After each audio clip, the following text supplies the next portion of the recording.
Nuclear explosions are caused by weapons such as H-bombs or atom bombs. They are like ordinary explosions, only many times more powerful. They cause great heat and blast. They also make a cloud of deadly dust, which falls slowly to the ground. This is what is called fallout. So these are the two dangers. First, heat and blast, which is followed by fallout. The heat and blast is so severe that it can kill and can destroy buildings for up to 5 miles from the explosion.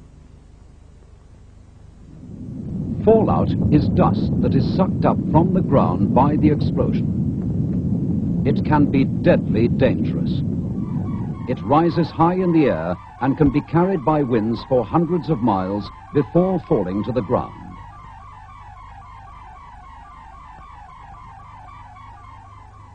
You can protect yourself and your family, and later on we will show you what steps to take.